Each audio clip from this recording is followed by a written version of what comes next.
The LGBTQIA plus community is both confusing and simple. It's all just on how things are explained. Everyone comes from different walks of life, and it's never just one thing. People experience things all differently, whether sexually, romantically, or throughout their gender. Sexuality is one of the more interesting things because through that you can see how people interact with each other on a more intimate level within that aspect. But sometimes the mind gatekeeps how you can love someone until a certain point. Let's have a little look at that. Could you state your name for the record? Jessica Taylor. And what is your sexuality? I am demisexual. Okay, so first off, what does demisexual mean? Demisexual, you need to really form that emotional bond before you even think about having sexual thoughts with another person. Like, you can have the romantic bond, sometimes that can be a bit difficult as well though, but you just really need to know them for some time and really go through experiences with them to ever think about going to the next step. Yeah, that's understandable. Also kind of standard with many relationships, isn't it? So yeah, there's obviously the main definition. What does it mean to you as a person? To me as a person, it means that I don't have to force myself to be a part of... What's the right way to word it? I don't have to force myself to do what a potential partner wants to do. I can just be comfortable with the fact that I'm not ready for this yet. I need that connection in order for me to be comfortable with this pace that we're going at. So it's just more of a safety ground for me in a comfort zone that I like to stay in. Yeah, you just make sure it stays slow. Yeah. It's actually pretty ordinary to want to do things like that. But so, not really that much in modern day though, is it? People like rushing to the next step. Yeah, it's a lot focused on the other areas of sexual stuff nowadays, which is kind of sad really. Yeah. No room for romance, sadly. It's beautiful. So yeah, in 2021, the census that the government took, it put demisexual as part of the whole all other sexual orientations category, and that entire category totaled to 0.02% of the population, which that's just been about just over 10,000 people. What does that make you feel? Well, people like being very hidden about their sexuality and all that, so I reckon there's a lot more people like that. But then there's also the point that you said before, it's very normal for, relationships to work like that. So maybe people aren't aware that there may be that because they're in a normal relationship without any sexual activity. Yeah, so people are unaware that they're demisexual. Yeah. Because they just prefer the slower relationship building. Yeah, but other than that, it doesn't really make me feel like uncomfortable or nothing, because people are what they are. Yeah. And people haven't discovered who they are, which is completely fine. Yeah. So, across all of media and stuff, do you wish that demisexuality was just better recognised and represented? Not really, no, because I feel like people would say stuff like, oh, well, that's just how relationships should work, and that's just normal, and really invalidate it. So I like that it's under the whole asexual term rather than just being its own little thing, because then you can just feel kind of safe rather than invalidated, that's the word. Yeah. It is a rather grey subject about whole representation in media and stuff, depending on what it is. Oh, and then there's the whole thing with, oh, well, you never know what you are until you actually try it. There is that massive problem. But I know I feel sick when I think about it. Yeah, you just feel revolted when you think about going too fast. Yeah, but I've had the thoughts before, but that's what people have really got the connection with. Yeah, but off the top of your head, could you name a real person or a fictional character who is confirmed to be demisexual? Yes, from a visual novel. His name is Cove Holden, who is the the Jew-tagonist, and the love interest for the character you play as. So he's demisexual, and it's a very very common issue that's been talked about throughout the entire series. Final question. What would you say to people who are considering that they are demisexual? If you think you are demisexual, chances are you probably are, but don't label yourself under that yet until you really, really get the bond that you think you might need. And if you still don't feel anything after that, reevaluate what you think you might be. Because there's so many different terms in asexuality and all that, so. Yeah, there's a whole spectrum of things, just you don't know where you lie with it. Because like, when I was trying to figure myself out last year's summer, it took me a while of looking at different things, finding what was actually me, and just... At first I thought I was completely asexual at first, but then, eventually you did find it. Yeah, it's good that you found yourself. It's always good when you do that. Yeah.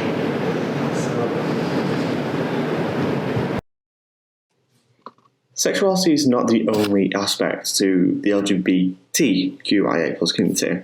There is the trans communities, which that is an umbrella term referring to anyone who is not a cisgender person. Of course, there is the transgender people, going from male to female or the other way around. But there are also other aspects. Let's have a little look at that, shall we?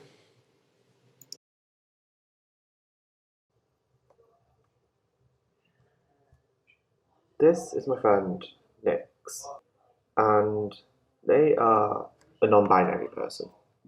What that means is that they are someone who does not identify as the stereotypical gender binary of male or female. What it means for them is that it's a way for them to express themselves in their own unique way. And it's just something that they can just be themselves about. Here they say that there's the myth of that they're trying to be special, making a statement. Special as in a mental condition, in the derogatory sense. Through 2021, there has been an increase in people expressing themselves more. In the UK, it was saying that 0.06% of the 49 million people who responded in the census saying that they were a non-binary person, which is about 30,000 people. Meanwhile, for the US in the same year, 1.7% of the population responded as none of these when being asked male, female, or transgender. The exact amount of people that this represents is unknown, since there aren't any specific numbers published. But given that the population of the US is over 300 million, that is still considerably a large amount of people. And so when asked about people who are non-binary, they gave two examples, one being from Disney's The Owl House, Rain Whispers, and the other being Frankenstein from a reboot of the Monster High series. Many people will say that this is a contribution to the woke agenda and forcing the LGBTQ plus community onto children, indoctrinating them. But that is just opinion of the people, which is blatant untruth. For those who are questioning about themselves to be non-binary, be sure to look within yourself and see how you've been feeling, look at how you've been associating yourself with your own current gender, and see about what feels right to you. It's going to take some time to figure out who you are, but you would inevitably find who you are. Hey, I'm Luke, and I am the one who's been directing all of this. The whole, what was it? The rainbow spectrum. And what I am is Aromantic, and what this means is someone who experiences little to no romantic attraction. And, well, just saying that is not enough sometimes, so well, to not confuse people, I just say I'm aromantic, but what I really am is I am Cupioromantic. So what that means is someone who experiences no romantic attraction but wants a romantic relationship. So everything is on a spectrum, and off the spectrum is alloromantics, people who do experience romantic attraction normally, and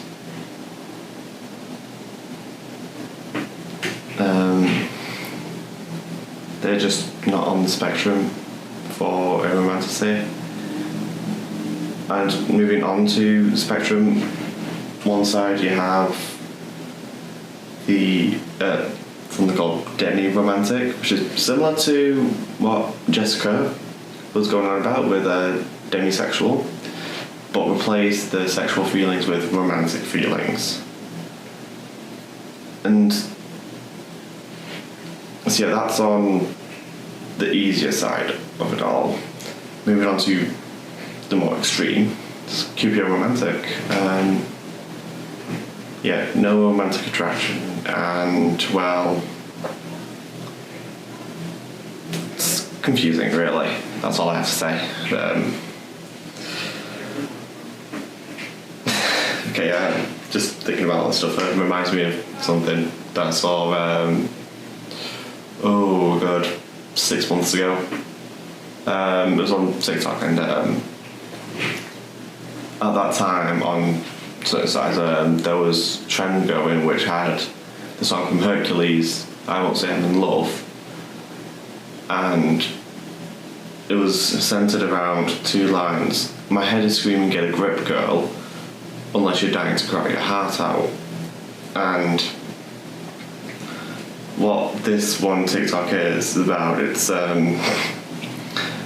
don't Google what Cupioromantic means unless you're dying to cry your heart out.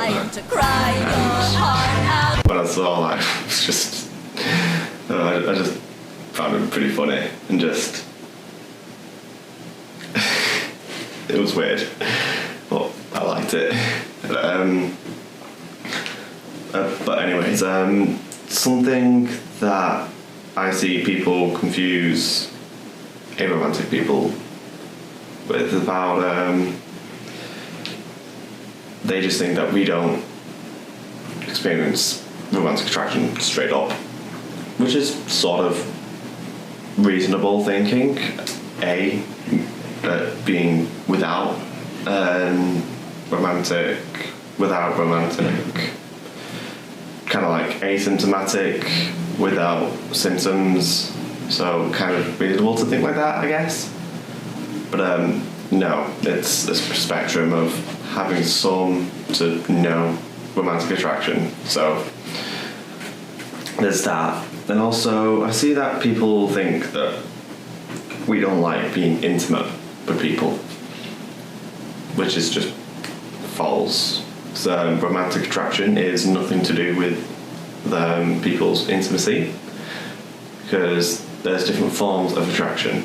There's platonic, there's aesthetic, physical, sexual. There's a bunch of different ways to be attracted to someone, and people are going to experience different things. It's just all dependent on the person. Sure, there are some people who experience no attraction in those regards, except for platonic, like being friends with someone, but there's nothing else. There are those type of people, which is to one's own.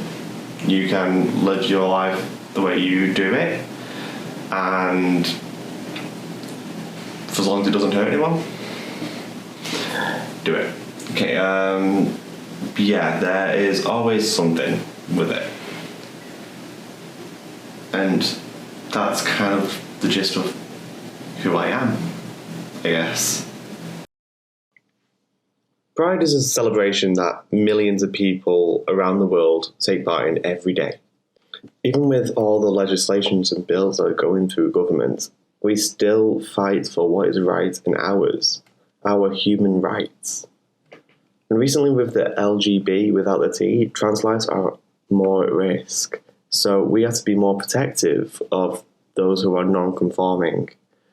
We must help each other to keep ourselves safe and strong against these oppositions that are standing against us every step of the way, passing in new laws which just limit what we can do. And we just don't know what more we can do before it's too late. But we are something different. We are people who want to just survive and live in a world with just equality, have everything that everyone else has.